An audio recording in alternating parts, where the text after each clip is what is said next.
So hello everyone, आज का हमारा टॉपिक है विंड एनर्जी। तो सबसे पहले हम देखते हैं कि विंड एनर्जी होता क्या है। तो पवन ऊर्जा वह ऊर्जा होती है जो हवा के प्रवाह यानी कि उसकी पवन की गति, तो हवा के प्रवाह से प्राप्त की जाती है। पवन ऊर्जा वह ऊर्जा है जो हवा की प्रवाह से या उसकी गति से प्राप्त की जाती है।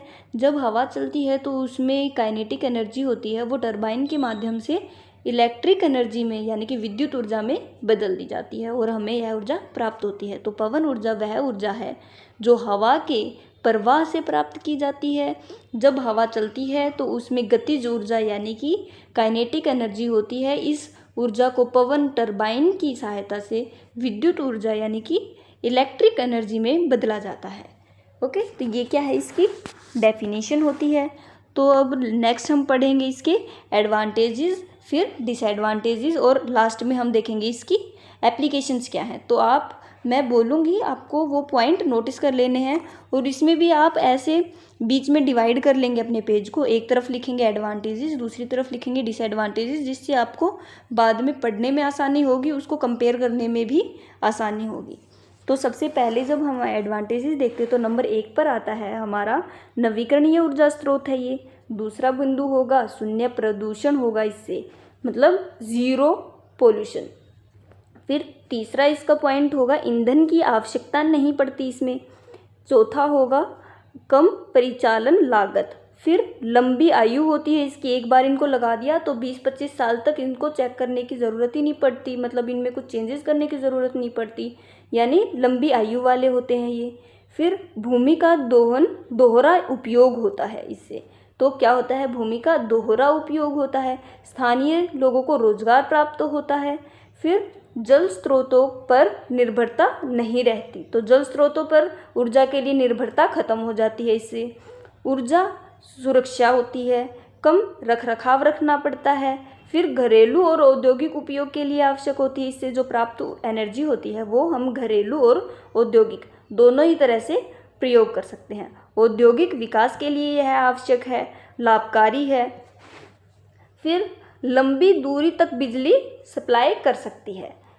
फिर अगला पॉइंट होगा लघु पवन टरबाइन का प्रयोग घरों पर लगाए जा सकते हैं, मतलब कि बड़े लेवल पर हम करते हैं तो देखते हैं कि औद्योगिक या किसी शहर या किसी आसपास के ज़िले तक को की एनर्जी को वो कवर कर ले, पर ऐसा है कि ये छोटे लेवल पर भी इनको घरों पर लगाया जा सकता है, जिससे कि उनके कम से कम उनके घर पे जो ऊर्जा की ज़रूरत है वो पूरी की जा सके।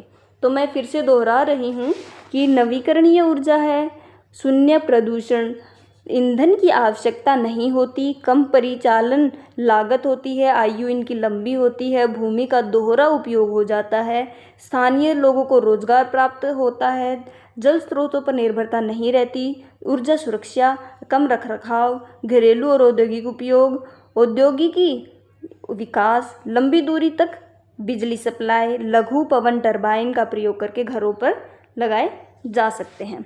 फिर हम पढ़ते हैं डिसएडवांटेजेस क्या है। तो ये क्या है कि पवन पर निर्भर होती है, तो मतलब ये मान लो कि पवन चल रही है तो ऊर्जा है, पर ऐसा हमेशा नहीं होता ना कि लगातार पवन चलती ही रहे एक गति में, तो वो कभी कम होगी कभी धीरे मतलब तेज होगी। तो ये क्या है, उसकी स्पीड पर निर्भर करती है, उस पर निर्भर होती है पवन पर। तो हवा पर निर्भरता, स्थान की सीमाएं, जैसे कि इनको ऊंचे स्थानों पर लगाना है तो वो फायदेमंद है, पर हमारे मैदानी एरिया में यह इतना कारगर नहीं होती, तो स्थान की सीमाएं होती हैं। ऊंची प्रारंभिक लागत होती है, शोर प्रदूषण करती हैं, इससे क्या होता है, दृश्य प्रदूषण होता है, पक्षियों पर इनका नकारात्मक प्रभाव पड़ता है। अनियमित बिजली उत्पादन होता है, सिंपल बात है कि अगर ये हवा पर निर्भर करती हैं तो इससे बिजली क्या होगी, अनियमित उत्पादन होगा इनका। इसके लिए बिजली, अगला पॉइंट जो है कि भंडारण की चुनौतियाँ होती है, रखरखाव में कठिनाई होती है, प्राकृतिक आपदाओं का खतरा बढ़ जाता है, स्थानीय लोगों की आपत्ति होती है इसमें, क्योंकि सिंपल बात है कि हम देखते हैं कि शोर प्रदूषण करेगी, मतलब ये नज़ारों को भी ख़राब कर देती है। जिन लोगों को अपनी प्रकृति प्रेम होता है वो इनको देखना ज़्यादा पसंद नहीं करते, वो हरियाली देखना पसंद करते हैं, वो पहाड़ों को देखना पसंद करते हैं। तो उसमें अगर ये टर्बाइन्स लगाए जाते हैं, इन चक्कियों को लगाया जाता है तो वो स्थानीय लोगों को पसंद नहीं आता। भूमि की आवश्यकता ज़्यादा होती है, भूमि की आवश्यकता होगी।